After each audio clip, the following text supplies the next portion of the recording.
G'day guys, how's it going? Righto, welcome to the ultimate Himalayan adventure build and giveaway.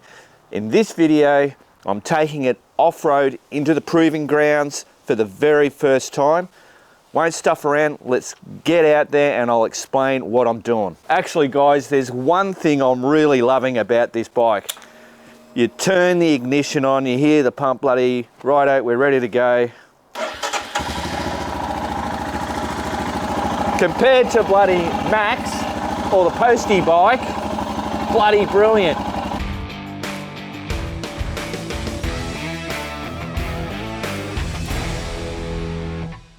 Rightio guys, so the first thing, I've just got a bit of a loose shit here. I want to see if this is going to get out of control. So just whack her into first and cool, not out of control, but spins up that wheel. Cool. So we'll go in the other way. That's the proving ground there. See you in a minute. Rightio, here we go guys. So this is the proving ground. This is very well known to me. I know what's coming up.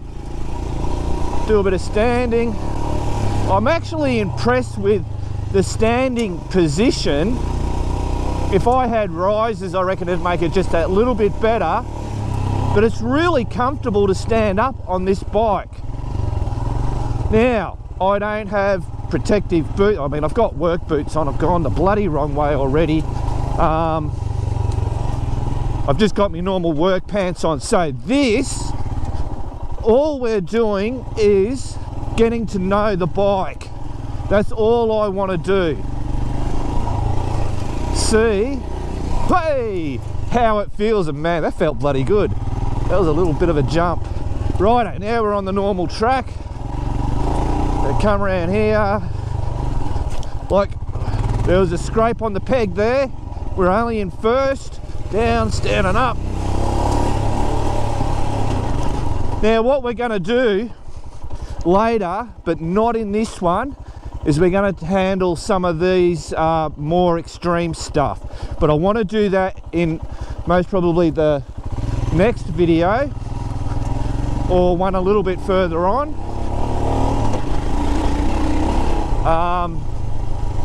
So I want to have the drone. I'll get someone to help me. Man, that actually is good.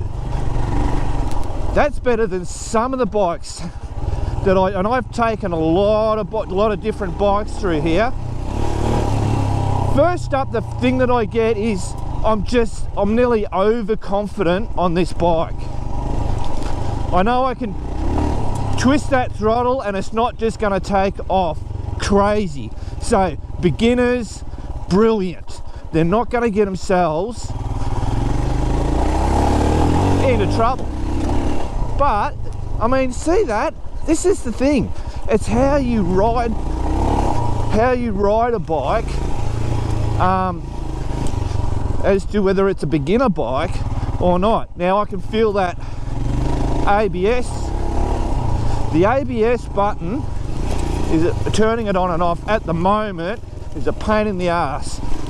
Now I'm just going to go back around there because I like to test out, and I'm no expert guys, trust me.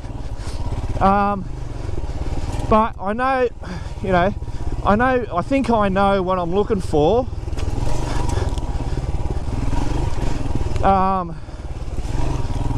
To know about a bike and, you know, how it performs. So I'm just doing all these, I'm just trying to get it into places that would normally make me unstuck. Whoa, and you guys are falling way down. Right, so just straight up, that's pretty bloody cool. I didn't think I was instantly going to be happy off-road.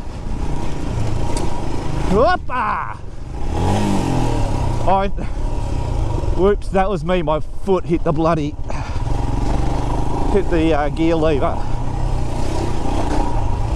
Oh, I really need a better spot for that camera.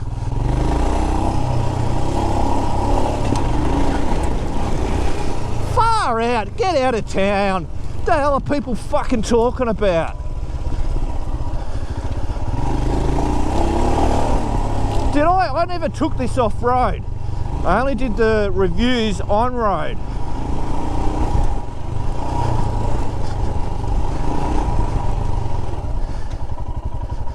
This is capable as hell.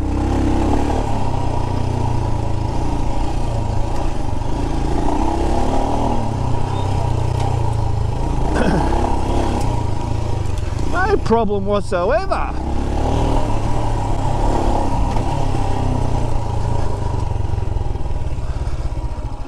I like the fact, guys, that I'm so confident on this bike. I'm not feeling like I'm going to get out of control, which with a bike that's got a lot of grunt, you know, you can get out of control. This is another one that we'll be doing. That crazy little bugger there, that's a little bit bloody stepped out now. We'll take the right hand side, no, that's the left hand side, and we should make it up that, but that's not in this one. I've got to get used to the bike, how it handles, and remember, we're giving the bike away, so I can't wreck it. Suspension wise, this is quite a technical area, bumpity bumps and rocks. Anybody knows Bendigo, it's pretty rocky and bumpy around here.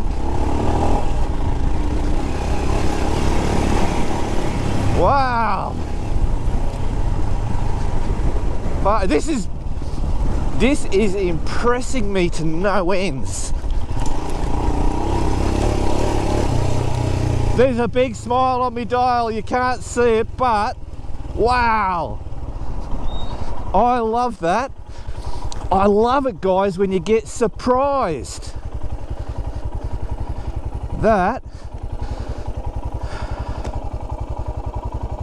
I'm nearly speechless. Wow. Righto. Right, so I wasn't going to do this. I want to take it on a bit faster track.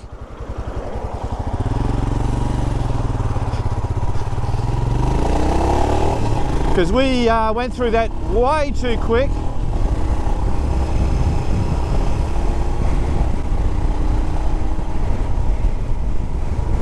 I've been watching a lot of videos on the Himalayan, obviously, doing research and getting other people's perspectives, modifications people have done, you know, things that have worked, things that haven't worked. Oh, we got a walker up here. Let's take it easy, be mindful. There you go, mate.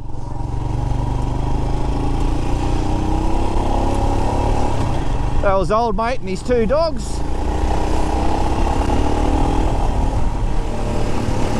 Yippa! Right, I've got to be careful, bloody bit hard to see.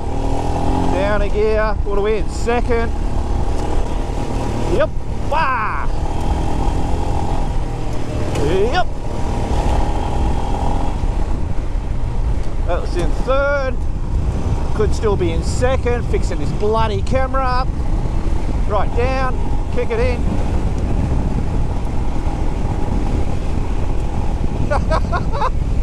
Oh man. So yeah, brilliant. So for me, at my level of riding, it's just lacking that higher speed. Yeah, twist the throttle and it really powers you along. Yeah, we'll fucking just send that, if it's loose, that back wheel will just go. But, oh, it's knocked me a 6.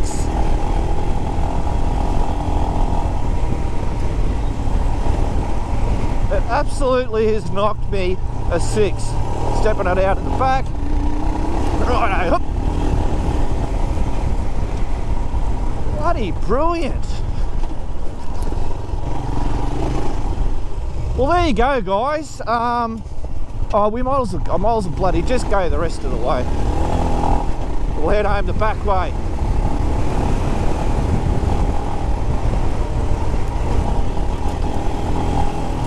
Yeah, so I was saying I've been watching people, other videos and that, and there's a couple of, there seems to be a trend that I've noticed. Let me just stop up at the top here because I'd like to really make a point here. Alright. Okay, neutral every bloody time. The gearbox, the engine, everything is smooth as hell. So I'll try and get you up. I don't know whether, hopefully you can see that. The trend that I'm seeing is that there seems to be big YouTubers and they'll have certain thoughts on bikes, and then you see smaller YouTubes obviously watch that, and then they seem to say the same on certain things. They seem to just not copy it, but they just seem to reiterate it. Fucking illiterate bastard I am. And two things are, for me, the brakes and the light. It's a bit like the DR650. They say the light, it's a candle, and yeah, it's not great, but it works. The DR, I've never had a problem. I've never upgraded the light on it. I've got the two the work lights for if I'm off-road and I want to see a lot of area, but on the roads it's not a problem. I rode this back from Melbourne and it was at night time, half of it was at night time, and the friggin' light was fine. I didn't need any more. It's not fantastic, but it's okay. People say it's terrible, it's like you have to do. No, you don't. If it was that bad, it wouldn't have passed to get road legal here in Australia if it was that bloody bad.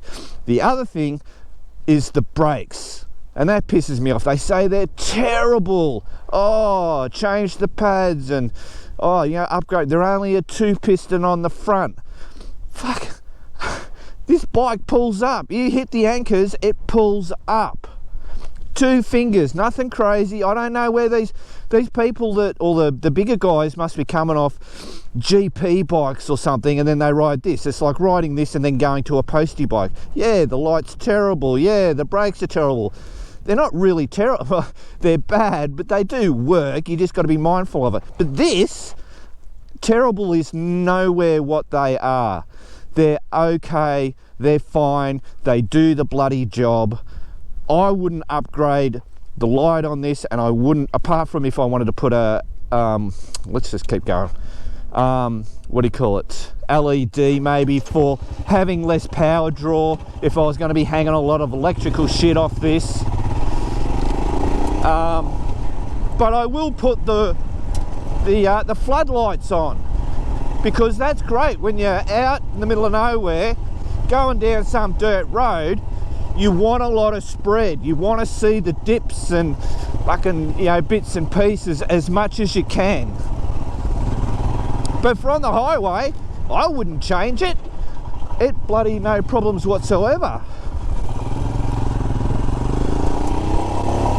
So, and this is what I was hoping, and I'm just so glad that I've had the opportunity to get back on this Himalayan. I know the Indians call it Himalayan. I started saying Himalayan when I first said it, but everybody else is saying Himalayan, so I just went with the old Himalayan. Someone commented saying you should say it right. The only people that say Himalayan are the Indians, and that's, if they're saying that, this is their bike. That's the proper way to say it, but I just say Himalayan because most people understand, and I'll have less people saying, Mark, it's Himalayan, not Himalayan, if you know what I mean. This turned into a little bit of a rant. But yeah, I'm so glad I've had the opportunity to jump on this and really put it through its paces and do all the shit that I thought you could do to this bike and how it would work. And yeah. Fellow rider, I watched, and actually it was Big Rock Moto. He was one of the guys that said about the brakes, and the light. I think the terminology that they're using, they're maybe being creatively over dramatic about it. But I mean, if you're honestly trying to do a video that's helpful to the target audience of this bike, you're doing injustice by saying those things, particularly the light and the brakes. He did a great review, in actual fact, I'll put a link to his review. He's over in America. He loves the bike, but it was those two things that really annoyed me. Right, back to the man cave. Holy shit, guys. That is not a 191 kilogram bike out there. I did not feel that. Like, I've ridden the KLR 650, roughly the same thing. The weight on those, you feel the weight on those bikes. That was nothing like that. That did not feel heavy whatsoever, doing all what I just did. Now, I haven't got it into gnarly bloody stuff where I'm, not sure, starting to get to the end of my skill level. That's where the weight is really, really honed in, and you can then really go, shit, this is a heavy bike. But straight up, and like I've said, I've ridden a lot of bikes through there, different, all sizes, whatever. And that handled that brilliantly. So it just absolutely, that blew me away, because I didn't have, because you hear, you watch videos and all that kind of stuff. So I'm saying, if you're a beginner rider contemplating buying this bike, go out and get it. This is for a beginner to do off-roading. It ain't going to get you in trouble because it's not overpowered. It's just relaxed, nice. It's got that tractor bloody bits and pieces, and the weight. That 191 is not a problem whatsoever. It must carry that weight so low for it to feel like that. So yeah, I'm really, really impressed with that. Bloody crazy. Right, so where do we go from here, guys? Man, I am so excited. I was excited before. I'm even more excited now, because I can just see this being an awesome bike for the off-road, which is what I expected it to be. Now, I'm 6 foot tall, I'm 80 kilograms weight, long legs. So the next thing is to get Alistair. We've got to get Alistair on this, and I want to see what he thinks. So having that extra weight and mass on that bike, does that affect the power? Because we know it's lacking on the power. It's got enough, but it just doesn't have that fun factor, if you know what I mean. So that'll be most probably the next thing. And now I'm going, man, I want to make sure that when we build this thing that we don't get that weight up top. We've got to keep the weight down, and whatever we do have on top, we've got to have, as light as stuff as we want. If we want to keep this a really capable bike, because it's doing more than what I thought it was going to do in actual fact. I did say something, Big Rock Moto mentioned, he said Explorer bike, and I went, wow, that's actually, because we have, we've got our bloody dirt bikes, enduro bikes, the dual sport, then we've got our adventure bikes. We do have Explorer bikes, but is it what they say? No, it's tourer bikes. Tourer bikes. But I'm now thinking, I was thinking that maybe this is going to be a dual sport Explorer. But no, from what I just did then, that's more than a poke around. You can do some bloody good shit on it. Anyway, shut up, Mark. I'll go and have a cup of coffee and a cigarette and calm the bloody shit down. Right, guys, remember, keep on riding, and if you ain't riding, keep on keeping on. Check out jlenosgarage.com.au, buy some products. Every $10 you'll get a ticket to win that bike, or jump on crew.bikeabits.com.au, join up as a member, and you'll get all the details there. You'll get tickets, not tickets, I can't say tickets, entries to win that bike as well. Remember, the community not the community, sorry, members who sign up on my mailing list, and also Jay Leno's mailing list. You're obviously not paying anything, but you go in the chance of winning a $100 voucher, which then will, if you win that, you'll get free bloody entries into that anyway. All right, shut up. See ya.